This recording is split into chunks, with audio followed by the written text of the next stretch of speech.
Are you trying to heal from your binge eating disorder and wondering, where on earth do I start? Where do I go? Do I go to my doctors? What therapy can I do? What therapy is available? It's a minefield out there.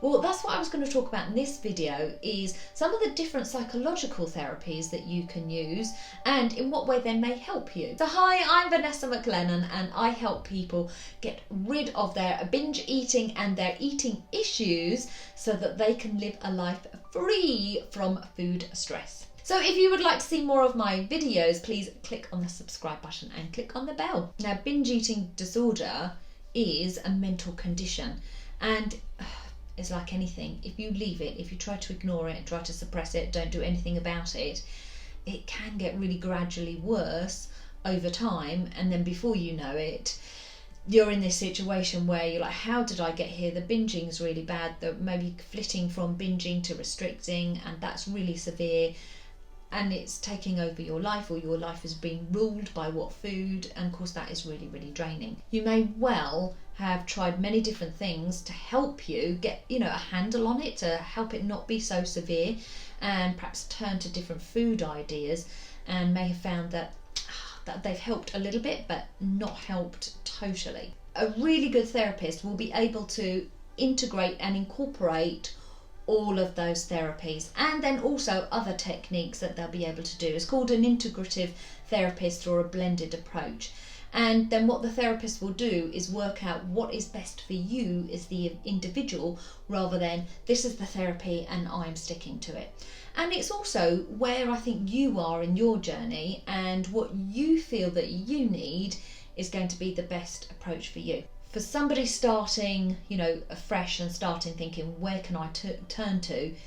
Here are the steps that you can go to, and I'm going to list them in where to start and which order to perhaps try them in. Self-help and support groups. Start here, because you can never underestimate the power of self-help.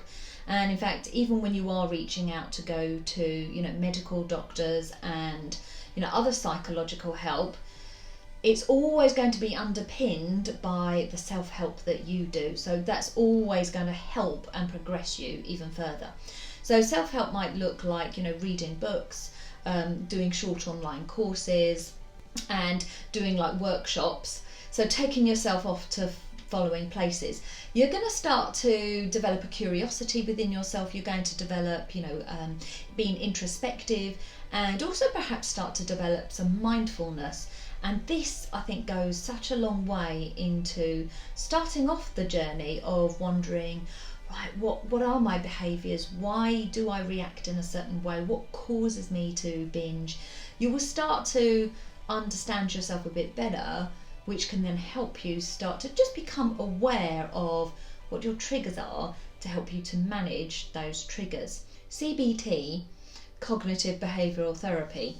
This is where the therapist will talk you through your different patterns of behaviours and thoughts, and the idea is to help you become really mindful of where these are coming from, and what it is that you're saying, and what it is your behaviours and thoughts are affecting your behaviours, I suppose, your outcome, your eating. And the idea is to help you turn negative thoughts into more positive ones. So, for instance, a client typically comes to see me, and what I've heard them say before is, I ate a cake today, I've been really bad. And when you're thinking that you're bad, it's not helpful to help you go forwards, because then this person, they'll be like, oh, I've been really bad today. And in would come sort of thoughts then that would get them to spiral downwards, oh God, well, if I've been bad here, I might as well be really bad and just eat, something else, and then eat something else. And so you can see it would start to just go down and be not very helpful. So we wanted to try and put their behaviour in a perspective. So I might have asked, well, what is so terrible? What's so bad about, eating a cake? And be like, well, I'm going to put on weight, right? And then what's behind that? So what's really, really bad, about that? And we're getting them to see, okay, right, perhaps, that behaviour, is not healthy, but it's not, bad. So we might like put it in some sort of perspective to say, what perhaps then is really, really bad behaviour, and that might be, murdering somebody or potentially hurting, like physically hurting somebody. And we're trying to put it into that context where, okay, the person then is helping them to see their own behaviours in a different perspective, to go, yeah, okay, it wasn't healthy, but it doesn't make me a bad person. I am still me. I've just eaten something that's not that healthy. So that holds a very different perspective and, energy around it. So when we can then come from that perspective, our other thoughts and other behaviours then act like that. So when I was able to help the client see that, the spiral then didn't start, it was able to stop, and then she was able to look at other perhaps positive behaviours and other issues and where she did that behaviour to help manage that. So it's a great therapy for helping somebody to get acceptance of where they are, be really mindful of their behaviours and become aware of what it is that they're doing, and aware of how their thoughts and feelings can then turn and cause their behaviour and cause their binge eating. Hypnotherapy. This is where you are put into a really nice relaxed state, and positive suggestions are given. So in this state, it's like the moment you drop off to sleep, just before you go to sleep, and you're in a bit of a dreamlike state. But if somebody said to you, get up, fire, move, you'd be able to get up and move. And it's just like that. So it's like a deep daydream. The therapist will talk to you about what it is that you want to achieve, what your situations are, what behaviours that you're not liking, what behaviours that you will want, and perhaps some of the causes of going and your binge eating disorder. So in this, you'll be then put into this relaxed state, as I say, where suggestions are given, but in that state our mind is open a lot more, and it's also, that argumentative part of our brain, that part that sabotages us, that is switched off. So we're a lot more open to suggestion. We're also able to go back into our past and heal some of the hurts or some of the pain that we feel that could be causing our binge eating issues.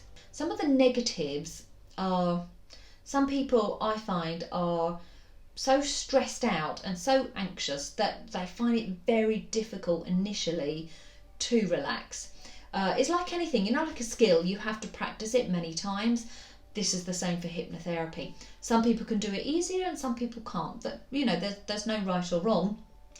The positives are, it can really help you take those further steps forwards that you can't do yourself. They can really help you relax that argumentative part of yourself. So then when you're going about your day-to-day business, you stop having this argument with yourself, and some of your behaviours that you want to see get a lot easier to do. Psychotherapy. So this is where the therapist will use a lot of talking therapies and exercises to really again help you become mindful, help you understand your thoughts, your patterns of behaviour, but also they will help you go back and deal with the past issues if you need it.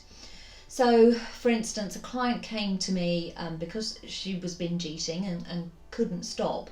And through, sort of questioning, so it would be, when do you binge eat? What has happened before? And, talk me through the process that you went through that happened in your day of when you binged eat. So she was able to talk about what had happened during the day, and she noticed this pattern that when her boss got really, really angry, or she had a meeting with him, or there was some sort of, altercation with her boss, it caused a real deep, anxiety and like shaking. And so the way then of managing that emotion for her to, escape from that emotion was in the evening, she would come home and she would binge eat. And this relieved a lot of stress for her. So what then we did was go back and sort of find out, what relation her boss had to her. So I don't mean like as in boss, but in who did the boss remind her of? And it reminded her of her dad when she was younger and how he used to speak to her. And she used to also then have this feeling again of fear and anxiety, and would have to try and run away from from her dad, but she couldn't. So of course, when she was younger, she found that when she ran to the food cupboard, that helped her. So we can see that by healing the past, and this is what we did then, we were able to heal and help her get a different perspective of her dad now that she was an adult, and then really go back and do inner child healing techniques with her as a youngster. And that really then helps you when you not change your past, but change your perspective of your past and heal the child within, as it's called. It gives you a different perspective and helps you change your behaviours of today. So that is how psychotherapy would work. The negatives of it are it can take a while, and you have got to be committed to it, because you're going to be going through, the ups, but also the downs, talking through perhaps some really difficult times and difficult parts that you've experienced. And it can be really easy to just go, I don't want to do this anymore. But the more that you commit to it and stick to it, you will see the results. The positives are, it's one of the most healing therapies, I think, because you really do get to the root, you get to the root cause, you work on everything, all your patterns, your thoughts around it, and you stick with it, you definitely will see a positive end result. With those therapies, I think it's brilliant to start off with the self-help, but then I think a really good therapist will be able to integrate and incorporate all of those therapies, and then also other techniques that they'll be able to do. It's called an integrative therapist or a blended approach. And then what the therapist will do is work out what is best for you as the individual, rather than this is the therapy and I'm sticking to it. And it's also where I think you are in your journey, and what you feel that you need is going to be the best approach for you. So what I've not talked about is other support. I think it's imperative that if you're going, on a full healing journey, that you look at other alternative practitioners or other people who can support your journey. So I think going to your GP is also a brilliant place, because they may be able to put you in touch with other professionals that can help you, because it may mean that you may need medication, or even a dietitian who can help you on your meal planning.